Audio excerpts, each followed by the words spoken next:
किताब विपरन की रीत तो सच दा मार्ग भाग 6वां तीजे कांड दा 6वां भाग मृतक संस्कारां दा संखेप वेरवा ਅਤੇ 7ਵਾਂ ਭਾਗ वेदांती सन्यासी ਅਤੇ गरुड़ पुराण। लेखक सरदार गुरबख्श सिंह काला अफगाना। आवाज़ गुरजंट सिंह रूपवाली। वाहिगुरू जी का खालसा वाहिगुरू जी की फतेह। मृतक संस्कारां दा संखेप वेरवा। गरुड़ पुराण के आधार ते प्रोफैसर ਸਾਹਿਬ ਸਿੰਘ जी ने हिंदू धर्म ਵਿੱਚ ਪ੍ਰਚਲਿਤ मृतक संस्कारां ਦਾ ਵੇਰਵਾ ਇਸ ਪ੍ਰਕਾਰ ਲਿਖਿਆ ਹੈ। ਜਦੋਂ ਵੀ ਕਿਸੇ ਹਿੰਦੂ ਦੇ ਘਰ ਵਿੱਚ ਕੋਈ ਪ੍ਰਾਣੀ ਮਰਨ ਲੱਗਦਾ ਹੈ ਤਾਂ ਉਸ ਦੇ ਪੁੱਤਰ ਇਸਤਰੀ ਆਦਿਕ ਵਾਰਸ ਉਸ ਨੂੰ ਮੰਜੇ ਤੋਂ ਹੇਠਾਂ ਲਾਹ ਲੈਂਦੇ ਹਨ। ਪੁੰਜੇ ਦੱਬ ਵਿਛਾ ਕੇ ਉੱਪਰ ਕੱਪੜਾ ਆਦਿ ਵਿਛਾ ਦੇਣ ਦੀ ਮਰਜ਼ਾਦਾ ਹੈ। ਉਸ ਦੇ ਹੱਥ ਦੀ ਤਲੀ ਤੇ ਆਟੇ ਦਾ ਦੀਵਾ ਰੱਖ ਕੇ ਜਗਾ ਦਿੰਦੇ ਹਨ। ਦੀਵੇ ਵਿੱਚ ਬ੍ਰਾਹਮਣ ਦੀ ਭੇਟਾ ਲਈ ਸਮਰੱਥਾ ਅਨੁਸਾਰ ਅਠਿਆਨੀ ਰੁਪਇਆ ਆਦਿਕ ਚਾਂਦੀ ਸੋਨੇ ਦਾ ਸਿੱਕਾ ਪਾ ਦਿੰਦੇ ਹਨ। ਅਖੇ ਮਰਨ ਵਾਲੇ ਦੀ ਆਤਮਾ ਨੇ ਅੱਗੇ ਬੜੇ ਹਨੇਰੇ ਪੈਂਡਿਆਂ ਵਿੱਚ ਦੀ ਲੰਘਣਾ ਹੈ, ਜਿੱਥੇ ਰਾਹ ਖਹਿੜਾ ਵੇਖਣ ਲਈ ਉਸ ਨੂੰ ਚਾਨਣ ਦੀ ਲੋੜ ਪੈਂਦੀ ਹੈ। ਇਹ ਦੀਵਾ ਉਸ ਹਨੇਰੇ ਰਸਤੇ ਵਿੱਚ ਚਾਨਣ ਕਰਦਾ ਹੈ ਤੇ ਮਾਇਆ ਰਸਤੇ ਵਿਚਲੇ ਖਰਚਾਂ ਦਾ ਬੁੱਤਾ ਸਾਰਦੀ ਹੈ। ਦੇਹ ਦਾ ਸੰਸਕਾਰ ਕਰਨ ਤੋਂ ਪਹਿਲਾਂ ਜਮਾਂ ਦੇ ਆਟੇ ਦੇ ਪੇੜੇ ਪੱਤਲਾਂ ਉੱਤੇ ਰੱਖ ਕੇ ਮਣਸੇ ਜਾਂਦੇ ਹਨ। ਬ੍ਰਾਹਮਣ ਪੁਰਾਣ ਆਦਿਕ ਦੇ ਮੰਤਰ ਪੜ੍ਹਦਾ ਹੈ। ਘਰੋਂ ਤੁਰ ਕੇ ਮਸਾਣਾ ਤੋਂ ਉਹਰੇ ਅੱਧ ਵਾਟੇ ਅੱਧ ਮਾਰਗੀ ਮ੍ਰਿਤਕ ਦਾ ਫੱਟਾ ਭੁੰਜੇ ਰੱਖ ਦਿੱਤਾ ਜਾਂਦਾ ਹੈ। ਉਸ ਅੱਧ ਮਾਰਗ ਤੇ ਘਰੋਂ ਲਿਆਂਦਾ ਕੋਰਾ ਭਾਂਡਾ ਭੰਨ ਦਿੰਦੇ ਹਨ ਤੇ ਮਰੇ ਪ੍ਰਾਣੀ ਦਾ ਪੁੱਤਰ ਆਦਿਕ ਬਹੁਤ ਉੱਚੀ ਡਰਾਉਣੀ ਆਵਾਜ਼ ਵਿੱਚ ਧਾਹ ਮਾਰਦਾ ਹੈ। ਇਸ ਭਿਆਨਕ ਧਾਹ ਨਾਲ ਮ੍ਰਿਤਕ ਦੀ ਆਤਮਾ ਨੂੰ ਡਰਾਉਂਦੇ ਹਨ, ਜੋ ਸਰੀਰ ਦਾ ਮੋਹ ਕਰਕੇ ਮੁਰਦੇ ਦੇ ਦੁਆਲੇ ਭੌਂਦੀ ਰਹਿੰਦੀ ਹੈ। ਨੂੰਹਾਂ ਆਦਿ ਮ੍ਰਿਤਕ ਦੀ ਪ੍ਰਦਖਣਾ ਕਰਕੇ ਮੱਥਾ ਟੇਕਦੀਆਂ ਹਨ। ਸੰਸਕਾਰ ਕਰਨ ਵੇਲੇ ਬ੍ਰਾਹਮਣ ਕੁਝ ਮੰਤਰ ਪੜ੍ਹਦਾ ਹੈ। ਸੜਨੋਂ ਬਚੀਆਂ ਹੱਡੀਆਂ ਅਸਥੀਆਂ ਹਰਿਦੁਆਰ ਵਿਖੇ ਗੰਗਾ ਨਦੀ ਵਿੱਚ ਪਾਈਆਂ ਜਾਂਦੀਆਂ ਹਨ ਅਤੇ ਉੱਥੋਂ ਦੇ ਬ੍ਰਾਹਮਣਾਂ ਨੂੰ ਦਾਨ ਦੇਣਾ ਪ੍ਰਾਣੀ ਦੀ ਗਤੀ ਲਈ ਜ਼ਰੂਰੀ ਸੰਸਕਾਰ ਹਨ। ਮਰਨ ਪਿੱਛੋਂ 13 ਦਿਨਾਂ ਤੱਕ ਹਰੇਕ ਪ੍ਰਾਣੀ ਦੀ ਆਤਮਾ ਪ੍ਰੇਤ ਬਣ ਕੇ ਆਪਣੇ ਘਰਾਂ ਦੁਆਲੇ ਭੌਂਦੀ ਰਹਿੰਦੀ ਹੈ। ਸ਼ਰੀਕੇ ਬਰਾਦਰੀ ਦੇ ਘਰਾਂ ਵਿੱਚੋਂ ਇਸਤਰੀ ਮਰਦ ਰਾਤ ਨੂੰ ਮਰਨ ਵਾਲੇ ਦੇ ਪਰਿਵਾਰ ਕੋਲ ਆ ਸੌਂਦੇ ਹਨ। 13 ਦਿਨਾਂ ਤਾਈਂ ਪਹਿਰ ਰਾਤ ਨਾਲ ਉੱਠ ਕੇ ਪ੍ਰਾਣੀ ਦਾ ਪੁੱਤਰ ਭਰਾ ਆਦਿਕ ਡਰਾਉਣੀ ਧਾਹ ਮਾਰਦਾ ਹੈ ਤਾਂ ਜੋ ਆਤਮਾ ਡਰ ਕੇ ਚਲੀ ਜਾਏ। ਇਹ ਕੁਝ ਬ੍ਰਾਹਮਣ ਨੇ ਆਪਣੇ ਅਧਿਕਾਰ ਨਾਲ ਹੀ ਵਾਅਦਾ ਕੀਤਾ ਹੋਇਆ ਹੈ। ਗਰੁੜ ਪੁਰਾਣ ਇਸ ਮਰਜ਼ਾਦਾ ਬਾਰੇ ਚੁੱਪ ਹੈ। 13ਵੇਂ ਦਿਨ ਆਚਾਰੀਆ ਵਿਪਰ ਆ ਕੇ ਕਿਰਿਆ ਦੀ ਰਸਮ ਕਰਾਉਂਦਾ ਹੈ। ਇਹ ਮਰਜ਼ਾਦਾ ਵਿਛੜੀ ਆਤਮਾ ਨੂੰ ਪ੍ਰੇਤ ਜੂਨ ਵਿੱਚੋਂ ਕੱਢ ਕੇ ਪਿੱਤਰ ਲੋਕ ਤੱਕ ਅਪੜਾਉਣ ਵਾਸਤੇ ਕੀਤੀ ਜਾਂਦੀ ਹੈ। ਅਖੇ ਪਿੱਤਰ ਲੋਕ ਤੱਕ ਅਪੜਨ ਵਾਸਤੇ 360 ਦਿਨ ਲੱਗਦੇ ਹਨ। ਪੈਂਡਾ ਅਣਡਿੱਠਾ ਅਤੇ ਹਨੇਰਾ ਹੁੰਦਾ ਹੈ। ਇਸ ਵਾਸਤੇ ਕਿਰਿਆ ਕਰਨ ਵੇਲੇ 360 ਦੀਵੇ ਤੇ ਵਟੀਆਂ ਤੇ ਲੋੜੀਂਦਾ ਤੇਲ ਲਿਆ ਕੇ ਰੱਖ ਲਿਆ ਜਾਂਦਾ ਹੈ। ਜਦੋਂ ਵੇਦ ਮੰਤਰ ਆਦਿਕ ਪੜ੍ਹਨ ਦੀ ਰਸਮ ਪੂਰੀ ਹੋ ਜਾਂਦੀ ਹੈ ਤਾਂ ਉਹ ਵਟੀਆਂ ਇਕੱਠੀਆਂ ਹੀ ਤੇਲ ਵਿੱਚ ਭਿਉਂ ਕੇ ਬਾਲ ਦਿੱਤੀਆਂ ਜਾਂਦੀਆਂ ਹਨ ਅਤੇ ਇਸ ਤਰ੍ਹਾਂ ਮਰੇ ਪ੍ਰਾਣੀ ਨੂੰ ਪਿੱਤਰ ਲੋਕ ਦੇ ਲੰਬੇ ਪੈਂਡੇ ਵਿੱਚ 360 ਦਿਨ ਚਾਨਣ ਮਿਲਦਾ ਹੈ। ਇਹਨਾਂ ਤੋਂ ਇਲਾਵਾ ਸ਼ਨੀਸ਼ਰ ਦੇ ਮੰਦਰ ਵਿੱਚ ਸਾਲ ਭਰ ਰੋਜ਼ ਦੀਵਾ ਜਗਾਉਣ ਲਈ ਤੇਲ ਭੇਜਿਆ ਜਾਂਦਾ ਹੈ। ਕਿਰਿਆ ਵਾਲੇ ਦਿਨ ਤੋਂ ਲੈ ਕੇ 1 ਸਾਲ ਹਰ ਰੋਜ਼ ਬ੍ਰਾਹਮਣ ਨੂੰ ਦਕਸ਼ਨਾ ਦੇ ਨਾਲ ਭੋਜਨ ਖਵਾਉਣਾ ਜ਼ਰੂਰੀ ਹੈ। ਸੰਸਕਾਰ ਕਰਨ ਤੋਂ ਪਿੱਛੋਂ ਕਿਰਿਆ ਕਰਨ ਵਾਲੇ ਦਿਨ ਤੱਕ ਗਰੁੜ ਪੁਰਾਣ ਦੀ ਕਥਾ ਵੀ ਜ਼ਰੂਰ ਕਰਾਈ ਜਾਂਦੀ ਹੈ।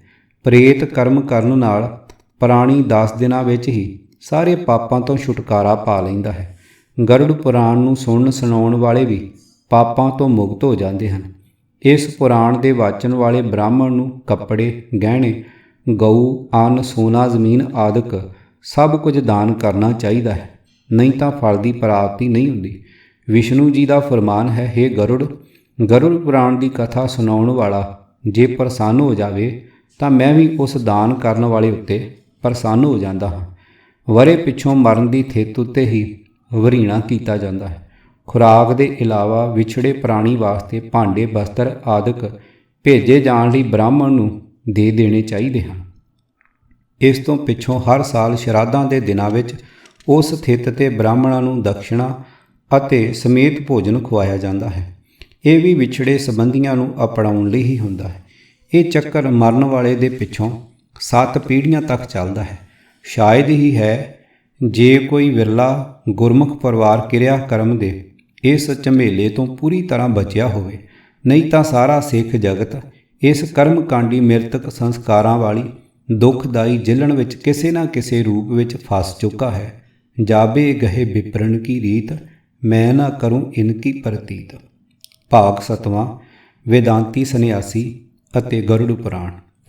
ਜੇ ਕੇਵਲ ਦਾਸ ਹੀ ਜਾਂ ਕੋਈ ਹੋਰ ਅਨਮਤੀਆ ਇਹ ਲਿਖਦਾ ਹੈ ਕਿ ਗਰੁੜ ਪੁਰਾਣ ਲੋਕਾਂ ਨੂੰ ਭਰਮ ਵਿੱਚ ਫਸਾ ਕੇ ਲੁੱਟ ਖਾਣ ਲਈ ਬਣਿਆ ਇੱਕ ਦੁਖਦਾਈ ਲੁੱਟ ਸਾਧਨ ਹੈ, ਤਾਂ ਕਈ ਤਰ੍ਹਾਂ ਦੇ ਸ਼ੰਕੇ ਪੈਦਾ ਹੋ ਜਾਣ ਦੀ ਸੰਭਾਵਨਾ ਬਣ ਸਕਦੀ ਸੀ।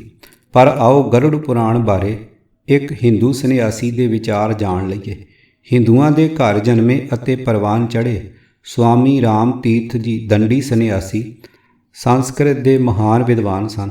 ਇਸ ਮਹਾਂਪੁਰਖ ਦਾ ਜ਼ਿਕਰ ਅਸਾਂ ਪੁਸਤਕ ਦੇ ਪਹਿਲੇ ਭਾਗ ਵਿੱਚ ਹੀ ਕਈ ਥਾਈਂ ਕੀਤਾ ਹੈ। ਉਹਨਾਂ ਨੇ ਵਿਦਾਂਤ ਤੇ ਕਈ ਗ੍ਰੰਥ ਲਿਖੇ ਅਤੇ ਪੁਰਸਕਾਰ ਲਏ। ਸਵਾਮੀ ਦੀ ਲਗਭਗ ਸਾਰੀ ਉਮਰ ਵੇਦਾਂ ਸ਼ਾਸਤਰਾਂ ਆਦਿ ਹਿੰਦੂ ਧਰਮ ਗ੍ਰੰਥਾਂ ਨੂੰ ਪੜ੍ਹਨ ਵਿੱਚ ਅਤੇ ਉਹਨਾਂ ਦੇ ਆਧਾਰ 'ਤੇ ਗ੍ਰੰਥ ਲਿਖਣ ਵਿੱਚ ਹੀ ਗੁਜ਼ਰੀ। ਪਿਛਲੀ ਉਮਰੇ ਸਵਾਮੀ ਜੀ ਨੇ ਸ੍ਰੀ ਗੁਰੂ ਗ੍ਰੰਥ ਸਾਹਿਬ ਜੀ ਦੀ ਪਾਵਨ ਬਾਣੀ ਪੜ੍ਹੀ ਤਾਂ ਉਹਨਾਂ ਨੂੰ ਹੋਰ ਸਾਰੇ ਧਰਮ ਗ੍ਰੰਥ ਸ੍ਰੀ ਗੁਰੂ ਗ੍ਰੰਥ ਸਾਹਿਬ ਜੀ ਦੇ ਦਰਬਾਰ ਵਿੱਚ ਸ਼ਰਮਸ਼ਾਰੀ ਦੀ ਹਾਲਤ ਵਿੱਚ ਸਿਰ ਨਵਾਈ ਖੜੇ ਦਿਸ ਆਏ। ਉਹਨਾਂ ਨੇ ਸਰਵੋਤਮ ਧਰਮ ਗ੍ਰੰਥ ਸ੍ਰੀ ਗੁਰੂ ਗ੍ਰੰਥ ਸਾਹਿਬ ਜੀ ਤੇ ਸਰਵੋਤਮ ਧਰਮ ਖਾਲਸਾ ਪੰਥ ਇੱਕ ਛੋਟੀ ਜਿਹੀ ਪੁਸਤਕ ਲਿਖ ਕੇ ਲੋਕਾਂ ਵਿੱਚ ਵੰਡੀ ਹੋਈ ਹੈ। ਉਸ ਕਿਤਾਬਚੇ ਵਿੱਚ ਉਹਨਾਂ ਨੇ ਗਰੁੜ ਪੁਰਾਣ ਬਾਰੇ ਇਸ ਪ੍ਰਕਾਰ ਲਿਖਿਆ ਹੈ। ਗਰੁੜ ਪੁਰਾਣ ਵਿੱਚ ਲਿਖਿਆ ਹੈ ਕਿ ਮਿਰਤਕ ਜੀਵ ਆਪਣੇ ਦੁਸ਼ਕਰਮਾਂ ਕਰਕੇ ਨਰਕਾਂ 'ਚ ਜਾਂਦਾ ਹੈ, ਪਰ ਉੱਥੇ ਉਸ ਨੂੰ ਅੰਨ ਪਾਣੀ ਕੱਪੜਾ ਜੁੱਤੀ ਛਤਰੀ ਆਦਿ ਸਮਾਨ ਪਿੱਛੇ ਰਹੇ ਕੁਟੰਬੀਆਂ ਦਾ ਦਿੱਤਾ ਬ੍ਰਾਹਮਣ ਰਾਹੀਂ ਪੁੱਜਦਾ ਹੈ। ਨਾ ਕੇਵਲ ਨਰਕ ਵਿੱਚ ਸਗੋਂ ਸੁਰਗ 'ਚ ਵੀ ਸੁੱਖ ਦੇ ਸਾਰੇ ਸਾਧਨ ਪਿੱਛੇ ਰਹੇ ਸੰਬੰਧੀਆਂ ਦੇ ਬ੍ਰਾਹਮਣ ਨੂੰ ਦੇਣ ਨਾਲ ਹੀ ਪੁੱਜਦੇ ਹਨ। ਚੰਗਾ ਬਿਸਤਰਾ ਪਲੰਘ ਤੇ ਵਿਛਾ ਕੇ ਉੱਪਰ ਬ੍ਰਾਹਮਣ ਦੇਵਤੇ ਨੂੰ ਬਿਠਾ ਕੇ ਝੂਟੇ ਦਿੱਤੇ ਜਾਂਦੇ ਹਨ ਤਾਂ ਜੋ ਮਿਰਤਕ ਜੀਵ ਨੂੰ ਵੀ ਸੁਰਗ 'ਚ ਬਿਸਤਰਿਆਂ ਵਾਲਾ ਪਲੰਘ ਮਿਲੇ ਤੇ ਧਰਤੀ ਤੇ ਹੱਡ ਨਾ ਰਗੜਨੇ ਪੈਣ। ਇਹ ਸਾਰਾ ਸਮਾਨ ਤਾਂ ਬ੍ਰਾਹਮਣ ਦੇ ਘਰ ਹੀ ਵਰਤਿਆ ਜਾਂਦਾ ਹੈ। ਪਤਾ ਨਹੀਂ ਨਰਕ ਸੁਰਗ ਵਿੱਚ ਕਿਹੜਾ ਪਾਰਸਲ ਜਾਂਦਾ ਹੈ। ਪਰ ਹੇ ਨਿਸ਼ਕਪਟ ਸੰਨਿਆਸੀ ਜੀਓ, ਤੁਸੀਂ ਇਹ ਲਿਖਣ ਤੋਂ ਕਿਸ ਕਾਰਨ ਸੰਗ ਗਏ ਕਿ ਹੇ ਖਾਲਸਾ ਜੀਓ, ਤੁਸੀਂ ਤਾਂ ਉਸ ਸ੍ਰੀ ਗੁਰੂ ਗ੍ਰੰਥ ਸਾਹਿਬ ਜੀ ਦੇ ਸਿੱਖ ਹੋ ਜਿਨ੍ਹਾਂ ਦਾ ਫਰਮਾਨ ਹੈ, ਜੇ ਮੁਹਾਕਾ ਘਰ ਮੁਹ ਹੈ ਘਰ ਮੁਹ ਪਿਤਰੀ ਦੇ ਅੱਗੇ ਵਸਤ ਸਿਆਣੀਐ, ਪਿਤਰੀ ਚੋਰ ਕਰੇ ਵੱਡੀਆਂ ਹੱਥ ਦਲਾਲ ਕੇ, ਮੁਸਦੀ ਇਹ ਕਰੇ ਨਾਨਕ ਅੱਗੇ ਸੋ ਮਿਲੇ ਜੇ ਖੱਟੇ ਕਾਲੇ ਦੇ। ਪੰਨਾ 472। ਤਾਂ ਤੁਸੀਂ ਨਿਤ ਆਸਾ ਜੀ ਕੀ ਵਾਰ ਵਿੱਚ ਸੁਣਦੇ ਅਤੇ ਗਾਉਂਦੇ ਹੋ। ਤੁਸੀਂ ਮਿਰਤਕ ਦੇ ਨਿਮਿਤ ਅਖੰਡ ਪਾਠ ਦਾ ਓਲਾ ਬਣਾ ਕੇ ਦਾਨ ਪੁੰਨ ਕਰਕੇ ਆਪਣੇ ਸਤਿਗੁਰਾਂ ਦੇ ਹੁਕਮ ਦੀ ਉਲੰਘਣਾ ਕਿਸ ਕਾਰਨ ਕਰਦੇ ਹੋ। ਗਰੁੜ ਪੁਰਾਣ 'ਚ ਇਹ ਵੀ ਲਿਖਿਆ ਹੈ ਕਿ ਮਰਨ ਉਪਰੰਤ ਜੀਵ ਨੂੰ ਵੈਤਰਣੀ ਨਾਂ ਦੀ ਨਦੀ ਪਾਰ ਕਰਨੀ ਹੁੰਦੀ ਹੈ। ਇਹ ਲਹੂ ਰਾਤ ਦੀ ਭਰੀ ਹੋਈ ਭਿਆਨਕ ਨਦੀ ਹੈ ਤੇ ਇਸ ਨੂੰ ਪਾਰ ਕਰਨ ਲਈ ਗਊ ਦੀ ਪੂਛ ਫੜਨੀ ਪੈਂਦੀ ਹੈ। ਪਰ ਉਹ ਗਊ ਉਸੇ ਨੂੰ ਪਾਰ ਕਰਾਂਦੀ ਹੈ ਜਿਸ ਨੇ ਜਿਉਂਦਿਆਂ ਗਊਦਾਨ ਕੀਤੀ ਹੋਵੇ। ਸੋ ਗਊਦਾਨ ਹਰ ਕਿਸੇ ਲਈ ਜ਼ਰੂਰੀ ਹੈ, ਪਰੰਤੂ ਇਸ ਭੈ ਭਰੀ ਕਥਾ ਦਾ ਮਹੱਲ ਥਾਂ ਥਾਂ ਤੋਂ ਤਿੜਕਿਆ ਹੋਇਆ ਨਜ਼ਰ ਹੀ ਆਉਂਦਾ ਹੈ। ਜੇ ਰਤਾ ਮਾਸਾ ਵੀ ਤਰਕ ਵਰਤੀਏ, ਮੰਨ ਲਓ ਦਾਨ ਕੀਤੀ ਗਊ ਵੈ ਤਰਣੀ ਪਾਰ ਕਰਾਉਂਦੀ ਹੈ, ਜੋ ਮਰਨ ਵਾਲੇ ਪ੍ਰਾਣੀ ਦੇ ਨਾਲ ਹੀ ਸੁਰਗ ਸਿਧਾਰ ਜਾਂਦੀ ਹੈ, ਤਾਂ ਮੰਨਿਆ ਜਾ ਸਕਦਾ ਸੀ ਕਿ ਉਹ ਮਿਰਤਕ ਨੂੰ ਪਾਰ ਕਰਾਉਣ ਲਈ ਨਾਲ ਚਲੀ ਗਈ ਹੈ। ਇਸ ਤੋਂ ਬਿਨਾਂ ਪਾਪੀ ਆਦਮੀ ਤਾਂ ਪਾਪ ਕਰਮਾਂ ਦਾ ਫਲ ਭੋਗਣ ਲਈ ਵੈ ਤਰਣੀ ਵਿੱਚ ਵੀ ਜਾ ਸਕਦਾ ਹੈ, ਪਰ ਗਊ ਵਿਚਾਰੀ ਨੇ ਤਾਂ ਕੋਈ ਪਾਪ ਨਹੀਂ ਕੀਤਾ। ਉਸ ਨੂੰ ਪੁਰਾਣਚਾਰੀਆ ਨੇ ਕਿਸ ਕਸੂਰ ਬਦਲੇ ਅਜਿਹੀ ਸਜ਼ਾ ਦਿੱਤੀ ਹੈ। ਅਜਿਹੇ ਧਰਮ ਵਿਧਾਨ ਸ਼ਰਧਾਲੂ ਜਨਤਾ ਨੂੰ ਲੁੱਟਣ ਦੇ ਹੀਲਿਆਂ ਤੋਂ ਬਿਨਾਂ ਹੋਰ ਕੁਝ ਨਹੀਂ ਕਹਿ ਸਕਦੇ। ਇਸ ਲਈ ਇਹ ਪੁਰਾਣ ਲਿਖਣ ਵਾਲੇ ਬ੍ਰਾਹਮਣ ਪਾਪਾਚਾਰੀ ਹਨ ਤੇ ਪੁੰਨ ਆਤਮਾ ਪ੍ਰਭੂ ਦੇ ਭਗਤਾਂ ਦੇ ਮਨ 'ਚ ਭੈ ਪੈਦਾ ਕਰਨ ਕਰਕੇ ਖਿਮਾ ਕਰਨ ਯੋਗ ਨਹੀਂ ਹਨ। ਮਰੇ ਪ੍ਰਾਣੀ ਦੀ ਗਤੀ ਲਈ ਪੁਰਾਣ ਵਿੱਚ ਲਿਖਿਆ ਹੈ ਕਿ ਉਸ ਦੇ ਸੰਬੰਧੀ ਸਿਰ ਮੁਨਾ ਕੇ ਭਾਰਤ ਦੇ ਸਾਰੇ ਤੀਰਥਾਂ 'ਤੇ ਜਾਣ ਅਤੇ ਪਿੰਡਦਾਨ ਸ਼ਰਾਧ ਆਦਿ ਕਰਮ ਕਰਵਾਉਣ। ਪਰ ਕਿਹੜਾ ਭਾਰਤ ਦੇ ਸਰਬੱਤ ਤੀਰਥਾਂ 'ਤੇ ਜਾ ਕੇ ਇਸ ਤਰ੍ਹਾਂ ਕਰ ਸਕਦਾ ਹੈ। ਸੋ ਇਸ ਤੋਂ ਇਹ ਸਮਝ ਲੈਣਾ ਚਾਹੀਦਾ ਹੈ ਕਿ ਸਾਰੀ ਮਨੁੱਖ ਜਾਤੀ ਹੀ ਅਵਗਤ ਜਾਵੇਗੀ, ਪਰ ਇਹ ਇੱਕ ਮੂਰਖ ਕਲਪਨਾ ਹੀ ਹੈ ਜਿਸ ਦੇ ਸਿਰ ਪੈਰ ਹੀ ਨਾ ਹੋਣ।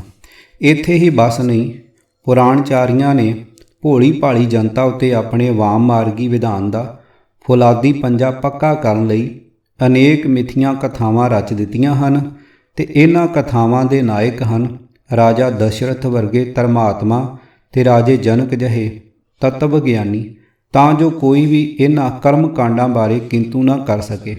ਉਦਾਹਰਨ ਵਜੋਂ ਇੱਕ ਥਾਂ ਲਿਖਿਆ ਹੈ ਕਿ ਰਾਜਾ ਜਨਕ ਨੇ ਸੁਰਗ ਤੋਂ ਆ ਕੇ ਗਿਆ 'ਚ ਸੀਤਾ ਦੇ ਦਾਨ ਕੀਤੇ ਰੇਤ ਤੇ ਪਿੰਨੇ ਖਾਧੇ ਸਨ, ਤੇ ਭੀਸ਼ਮ ਪਿਤਾਮਾ ਦੇ ਪਿਤਾ ਸ਼ਾਂਤਨੂ ਨੇ ਸੁਰਗ ਤੋਂ ਆ ਕੇ ਜੌਆਂ ਦੇ ਪਿੰਨੇ ਖਾਧੇ ਸਨ। ਅਜਿਹੀਆਂ ਕਥਾਵਾਂ ਦਾ ਯਥਾਰਥ ਨਾਲ ਅਰੰਚਕ ਵੀ ਵਾਸਤਾ ਨਹੀਂ ਕਿ ਹਾਸੋਹੀਣੀ ਪਸ਼ੂਤਾ ਨਹੀਂ ਕਿ ਰਾਜਾ ਜਨਕ ਜਿਹਾ, ਜਿਸ ਨੂੰ ਪੁਰਾਣਚਾਰੀਆ ਨੇ ਆਪ ਹੀ ਬ੍ਰਹਮਲੀਨ ਵਿਅਕਤੀ ਕਿਹਾ, ਵੀ ਆਪਣੀ ਗਤੀ ਕਰਵਾਉਣ ਗਿਆ ਆ ਤੇ ਭਟਕਦਾ ਫਿਰੇ। ਪਰ ਜੇ ਅਸੀਂ ਦਲੀਲਬਾਜ਼ੀ ਨੂੰ ਲਾਂਭੇ ਰੱਖ ਕੇ ਮੰਨ ਲਈਏ ਕਿ ਇਹਨਾਂ ਸਿਮਰਤੀਆਂ ਅਤੇ ਪੁਰਾਣਾਂ ਦੀ ਬਾਣੀ ਸੱਚੀ ਹੈ, ਤਾਂ ਇਹ ਸੁੱਤੇ ਹੀ ਮੰਨਣਾ ਪਵੇਗਾ ਕਿ ਇਹ ਬਾਣੀ ਆਪਣੇ ਉਪਾਸ਼ਕਾਂ ਦੇ ਮ੍ਰਿਤਕ ਜੀਵਾਂ ਦੀ ਗਤੀ ਹੋਣਾ ਵੀ ਬਰਦਾਸ਼ਤ ਨਹੀਂ ਕਰ ਸਕਦੀ, ਕਿਉਂਕਿ ਉਹਨਾਂ ਦੀ ਗਤੀ ਉਹਨਾਂ ਦੇ ਆਪਣੇ ਕਰਮਾਂ ਦੇ ਅਧੀਨ ਨਹੀਂ ਹੈ, ਸਗੋਂ ਉਸ ਦੇ ਪਿਛਲੀਆਂ 7 ਜਾਂ ਵੱਧ ਪੀੜ੍ਹੀਆਂ 'ਚ ਜਾ ਕੇ ਮੁੱਕਦਾ ਹੈ। ਸਮਾਨੋਦਕ ਭਾਵ ਉਹ ਰਿਸ਼ਤੇਦਾਰ ਜਿਸ ਨੂੰ ਤਰਪਣ 'ਚ ਦਿੱਤਾ ਜਾਂਦਾ ਪਾਣੀ ਮਿਲੇ। ਸਬੰਧ 14ਵੀਂ ਪੀੜ੍ਹੀ 'ਚ ਜਾ ਕੇ ਜਨਮ ਤੇ ਨਾਉਂ ਦਾ ਪਤਾ ਮਿਟ ਜਾਣ 'ਤੇ ਖਤਮ ਹੁੰਦਾ ਹੈ। ਭਾਵ ਇਹ ਕਿ 7 ਪੀੜ੍ਹੀਆਂ ਨੂੰ ਤਾਂ ਪਿੰਡ ਦਾਨ ਸ਼ਰਾਧ ਆਦਿ ਕਰਮ ਆਪਣੇ ਪਹਿਲੇ ਮੋਏ ਪੂਰਵਜ ਲਈ ਕਰਨੇ ਹੀ ਪੈਣਗੇ, ਕਿਉਂਕਿ ਉਸ ਦਾ ਰਾਸ਼ਨ ਕਾਰਡ ਉਹਨਾਂ ਦੇ ਦਾਨ 'ਤੇ ਨਿਰਭਰ ਹੈ, ਨਹੀਂ ਤਾਂ ਉਹ ਭੁੱਖੇ ਮਰ ਜਾਣਗੇ। ਉਸ ਨੂੰ ਜਲ ਤਾਂ ਪਿਛਲੇ ਸੰਬੰਧੀ ਹੀ ਪਹੁੰਚਾਉਂਦੇ ਹਨ। ਕਿੰਨਾ ਲੰਬਾ ਅਤੇ ਪੱਕਾ ਜਾਲ ਇਹ ਲੁੱਟ ਘੋਂਗਦਾ। ਸੋ ਬ੍ਰਹਮ ਗਿਆਨੀ ਮਰੇ, ਮਹਾਯੋਗੀ ਮਰੇ, ਰਿਸ਼ੀ ਮੁਨੀ, ਈਸ਼ਵਰ ਭਗਤ ਮਰੇ ਜਾਂ ਕੋਈ ਸੰਨਿਆਸੀ, ਉਸ ਲਈ ਵਾਰ ਵਰਨ ਸ਼ਰਾਧ ਤੇ ਨਾਰਾਇਣ ਬਲੀ। ਨੋਟ ਇਹਨਾਂ ਕਰਮਾਂ ਦਾ ਜ਼ਿਕਰ ਗਰੁੜ ਪੁਰਾਣ ਲੇਖ ਵਿੱਚ ਆ ਚੁੱਕਾ ਹੈ।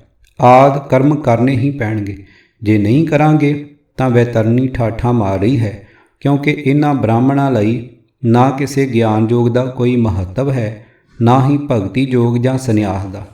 ਇਹਨਾਂ ਨੇ ਕਿਸੇ ਨੂੰ ਨਹੀਂ ਬਖਸ਼ਿਆ। ਸੰਨਿਆਸੀਆਂ ਦਾ ਵੀ ਦੁਆਦਸ਼ੀ ਨੂੰ ਸ਼ਰਾਧ ਕਰਨਾ ਲਿਖਿਆ ਹੈ, ਕਿਉਂਕਿ ਇਹਨਾਂ ਦੇ ਸ਼ਬਦਕੋਸ਼ ਵਿੱਚ ਵਿਦਹ ਮੁਕਤ ਸ਼ਬਦ ਹੈ ਹੀ ਨਹੀਂ। ਇਸੇ ਕਰਕੇ ਇਹ ਸੰਨਿਆਸੀ ਦੀ ਵੀ ਸਮਾਧ ਬਣਾਉਂਦੇ ਹਨ, ਉਸ ਨੂੰ ਭੋਗ ਲਾਉਂਦੇ ਹਨ ਤੇ ਸਾਲਾਨਾ ਸ਼ਰਾਧ ਕਰਦੇ ਹਨ। ਹੈਰਾਨੀ ਦੀ ਗੱਲ ਹੈ ਕਿ ਇਹ ਭੱਦਰ ਪੁਰਸ਼ ਸੰਨਿਆਸੀ ਨੂੰ ਬ੍ਰਹਮਲੀਨ ਹੋਇਆ ਵੀ ਮੰਨਦੇ ਹਨ ਤੇ ਉਸ ਰਾਹੀਂ ਅਨੇਕ ਕਾਮਨਾਵਾਂ ਸਿੱਧ ਹੋ ਜਾਣੀਆਂ ਵੀ ਦੱਸਦੇ ਹਨ। ਪਰ ਅਜਿਹੇ ਸੰਕਲਪ ਨੂੰ ਸਵੈ ਵਿਰੋਧੀ ਹੋਣ ਕਰਕੇ ਵਾਮਪੰਥੀ ਹੀ ਕਹਿਣਾ ਪਵੇਗਾ। ਇਸ ਪੁਰਾਣਕ ਕਰਮਕਾਂਡ ਨੇ ਭਿੰਡਵਾਦ ਨੂੰ ਸਵਾਰਥ ਲਈ ਰਚ ਕੇ ਅਨਰਥ ਕੀਤਾ ਹੈ। ਕਿਤਾਬ ਵਿਪਰਨ ਕੀ ਰੀਤ ਤੋਂ ਸੱਚ ਦਾ ਮਾਰਗ ਭਾਗ 6ਵਾਂ, ਤੀਜੇ ਕਾਂਡ ਦਾ 5ਵਾਂ ਅਤੇ 6ਵਾਂ ਭਾਗ। ਲੇਖਕ ਸਰਦਾਰ ਗੁਰਬਖਸ਼ ਸਿੰਘ ਕਾਲਾ ਅਫਗਾਨਾ, ਆਵਾਜ਼ ਗੁਰਜੰਟ ਸਿੰਘ ਰੂਪੋਵਾਲੀ। ਵਾਹਿਗੁਰੂ ਜੀ ਕਾ ਖਾਲਸਾ, ਵਾਹਿਗੁਰੂ ਜੀ ਕੀ ਫਤਿਹ।